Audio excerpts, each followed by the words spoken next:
सभी ने वाइब्रेंट गुजरात का स्वागत किया है और लोगों में और खासतौर पर व्यापारियों को लेकर इस पहल से काफ़ी उम्मीद है। गुजरात ही नहीं बल्कि देश की राजधानी दिल्ली के व्यापारी भी इस और बड़ी उम्मीदों से देख रहे हैं। गुलिस्तान न्यूज़ के संवाददाता ताबिश कमाल ने दिल्ली के लाजपत नगर बाजार के व्यापारियों से बातचीत करने की कोशिश की और जानने की कोशिश की कि इस तरह के आयोजन से उनकी क्या उम्मीदें हैं। जिस तरह से गुजरात में गुजरात वाइब्रेट शुरू हुआ है, जहां पर संयुक्त राष्ट्र संघ के महासचिव बान की मून के साथ साथ अमेरिका के विदेश मंत्री जॉन कैरी भी पहुंचे हैं और गुजरात में बहुत विनिवेश की बात चल रही, तो उस पूरे मुद्दे पर बात करने के लिए हम लाजपत नगर सेंट्रल मार्केट में पहुंचे हैं, जहां पर मार्केट के प्रेसिडेंट हमारे साथ अशोक मनचंदा जी हैं। उनसे बात करेंगे किस तरह से वो सोचते हैं कि ट्रेड वेलफेयर के चेयरमैन भी हैं, क्या बताते हैं वो कि क्या व्यापारी को इससे कुछ फ़ायदा हो, क्या सोचना है आपका? जब नरेंद्र मोदी जी गुजरात में थे, उन्होंने फ़ायदा जो उन्होंने किया, जब स्टार्ट किया 5 सालों में सब तक पहुंचा। अभी वो वहाँ कर रहे हैं, उनकी कंट्री जिस कंट्री में गए हैं सभी जगह पे उन्होंने अपने हिंदुस्तान की बात की है, मेड इन इंडिया की, और हमें बहुत फ़ायदा मिलेगा। ये नहीं कि इंस्टेंट है, 2-3 साल लगेंगे पर हर तक पहुँचेगा, सब व्यापारियों तक पहुँचेगा। छोटे व्यापारियों को कैसे फ़ायदा होगा, आप कैसे देखते हैं छोटे व्यापारियों को? जब सबको होता है तो मतलब छोटे व्यापारी के पीछे थोड़ी ना रहते हैं, उनके वहाँ भी छोटे व्यापारियों को भी फ़ायदा होगा। जब वो चीफ मिनिस्टर गुजरात के थे, अब वो इंडिया के प्राइम मिनिस्टर हैं, सबको फ़ायदा मिलेगा। ये नहीं है कि एक आदमी के लिए कर रहे हैं वो। ये जो गुजरात वाइब्रेट है गुजरात के अंदर हो रहा है, ना कि किसी और देश के हिस्से में, तो आपको लगता है गुजरात से बाहर ये फैल पाएगा? क्यों नहीं फैल पाएगा, सब जगह पे जाएगा। गुजरात में पहले जो अपना डायमंड वगैरह का काम है पूरे इंडिया में नहीं पूरे वर्ल्ड में फैला हुआ है, तो ये भी फैलेगा। क्यों नहीं, वहीं तक थोड़ा ना रह जाएगा। किस तरह से आप बेनिफिट समझ रहे हैं कि अगर छोटे व्यापारी इसमें खुलकर सामने आते हैं, जिस तरह से रिलायंस ने बड़े विनिवेश की बात करी है, तो आपको क्या लगता है कि रिलायंस जिस तरह से बड़े विनिवेश की बात कर रहा है, तो क्या नौकरियों के अवसर भी निकलेंगे? बिल्कुल निकलेंगे, जॉब्स के अवसर निकलेंगे, यंग जनरेशन को बड़ी जॉब्स मिलेंगी। सब जितनी अनएम्प्लॉयमेंट है काफ़ी दूर होगी, और मोदी जी करने वाले आदमियों में से हैं, कहने वाले नहीं। साथ ही हमारे साथ लाजपत नगर सेंटर मार्केट के जो एसोसिएशन है उसके भी प्रेसिडेंट है, बात करते हैं। डाबर जी, आप मुझे ये बताइए, जिस तरह से छोटे व्यापारियों के लगातार नरेंद्र मोदी जी बात करते हैं, उससे पहले भी अमेरिका गए थे और आज इतना बड़ा गुजरात वाइब्रेट हो रहा है, तो आपको क्या लगता है व्यापारियों को कितना फ़ायदा होगा, किस हिसाब से आप सोचते हैं? जिस हिसाब से नरेंद्र मोदी जी काम कर रहे हैं, हमें लगता है कि व्यापारियों को बहुत ज़्यादा फ़ायदा मिलना चाहिए। जिस हिसाब से आप देखिए स्मॉल स्केल इंडस्ट्री लगती है, छोटे से छोटे आदमी को वहाँ काम मिलेगा, तो इसके साथ साथ गरीबी कम होगी और वही माल हमारे देश में आएगा जो चाइना से लाते हैं, हमें लाने की ज़रूरत नहीं है। अपने देश का माल मेड इन इंडिया करके हम बेचेंगे। हमारे हिसाब से ये बहुत ही अच्छा कदम उठाया नरेंद्र मोदी जी ने। जो मोदी ने मेक इन इंडिया का नारा दिया था, तो क्या लग रहा है आपको, क्या वो सफल होता नजर आ रहा है? नहीं, सफल तो नहीं, बहुत ज़्यादा सफल होगा ये जो उन्होंने ये नारा लगाया है। जिस तरह से हमारे देश में काफ़ी प्रतिनिधि आए हुए हैं और वो इन्वेस्टमेंट करने की बात कर रहे हैं, तो आपको क्या लगता है उस इन्वेस्टमेंट का देश में फ़ायदा होगा? बिल्कुल फ़ायदा होगा जी। किस तरह से सोचते हैं आप, क्या फ़ायदा आपको लग रहा है कि किस तरह छोटे व्यापारियों को फ़ायदा होगा? जिसके पास स्मॉल स्केल इंडस्ट्री है या बड़ी फैक्ट्रियाँ हैं, पैसा लगाने के लिए नहीं है, अगर ये पैसा वहाँ आगे लगाते हैं तो हमारे देश में माल सस्ता बनेगा, गरीब आदमी को नौकरी मिलेगी। तो नेचुरली बात है, चाइना से माल आने की ज़रूरत नहीं है, वही माल हमारे देश में सस्ता बन के बिकेगा।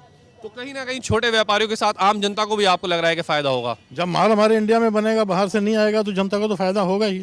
सस्ता माल बनेगा, सस्ता बिकेगा, तो हर आदमी को फ़ायदा होगा। इसमें एक बड़ा सवाल यहाँ पर यह भी उठता है, जिस तरह से गुजरात में गुजरात वाइब्रेट हो रहा है, लगातार होता है, चूंकि प्रधानमंत्री नरेंद्र मोदी वहाँ पहले मुख्यमंत्री थे और अब देश के प्रधानमंत्री हैं, तो क्या लगता है आपको कि ये जो गुजरात वाइब्रेट हो रहा है, ये क्या पूरे हिंदुस्तान के लिए दिल्ली में या किसी और राज्य में नहीं होना चाहिए था, क्या कहीं और भी हो सकता था? ये नहीं होना चाहिए था, ये वहाँ इसलिए हुआ क्योंकि 15 साल नरेंद्र मोदी जी वहाँ पे चीफ मिनिस्टर है। उन्होंने अपने हिसाब से पूरी इंडस्ट्री का जगह वगैरह सारी देखी है, अच्छा बनाया उन्होंने। अब वहाँ पे रोड देखिए, वहाँ की चीज़ें देखिए, ऐसी चीज़ अभी किसी भी चीफ मिनिस्टर ने यहाँ नहीं करी। आगे अगर कोई अच्छा चीफ मिनिस्टर आएगा तो हो सकता है और भी कई जगह लगे इंडस्ट्री। तो कहीं ना कहीं छोटे व्यापारी भी लगातार यही सोचते आ रहे हैं कि जिस तरह से प्रधानमंत्री नरेंद्र मोदी लगातार मेक इन इंडिया का नारा लेकर के आगे बढ़ रहे हैं, तो उससे छोटे व्यापारियों के साथ साथ आम जनता को भी फायदा होगा। अब देखना होगा कि आने वाले वक्त में यह व्यापार इंडिया के लिए कितना सही साबित होता है। कैमरामैन कुलदीप के साथ ताबिश कमाल, गुलिस्तान न्यूज़, दिल्ली।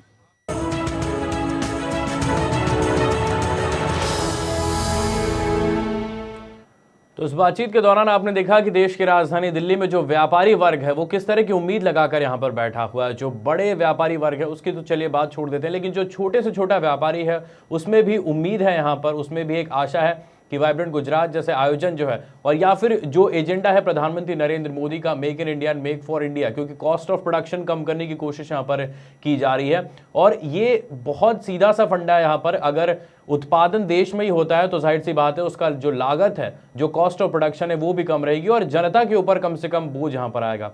अगर इसकी तुलना यहाँ पर की जाए चीन जैसे देशों की, जो कि पड़ोसी देश हैं और भारी मात्रा में अपना उत्पादन वो भारत की ओर भेजते हैं, ऐसे में चीन के लिए एक बड़ी परेशानी है यहाँ पर और भारत के लिए एक आत्मनिर्भर बनने की और बड़ी पहल है यहाँ पर, क्योंकि भारत में संसाधनों की कोई कमी नहीं है, प्रतिभा की कोई कमी नहीं है, सिर्फ ज़रूरत है उस ओर पहचान देने की। तो प्रधानमंत्री नरेंद्र मोदी ने एक मुहिम यहाँ पर की है और सभी ने इस मुहिम का स्वागत भी किया है।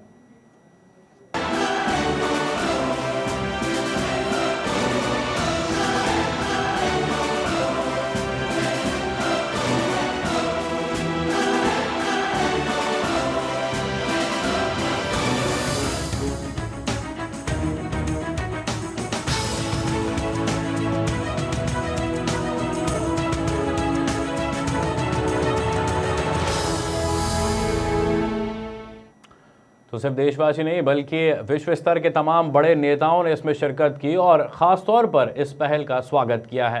जी हाँ, चाहे अमेरिका के विदेश मंत्री जॉन कैरी हो या फिर संयुक्त राष्ट्र संघ के महासचिव बान की मून, सभी ने इस पहल का स्वागत किया और साथ ही कहा है कि भारत को स्वावलंबी और आत्मनिर्भर बनाने की दिशा में ये एक बड़ा कदम है यहाँ पर। और उम्मीद यहाँ पर तमाम वर्ग की तरफ से यहाँ पर की जा रही है, हर एक वर्ग की तरफ से, चाहे युवा हो, चाहे बुजुर्ग हो या फिर जो महिलाएं हैं, हर तरीके से खुद को संपन्न करने की कोशिश यहाँ पर की जा रही है। और आने वाले सालों में अगर देखें तो इसमें कोई शंका नहीं है कि वाइब्रेंट गुजरात जैसे आयोजन अगर अन्य राज्यों में हो या फिर बड़े स्तर पर हो, पूरे राष्ट्रीय स्तर पर हो, तो जनता को इससे ज़्यादा फायदा होगा।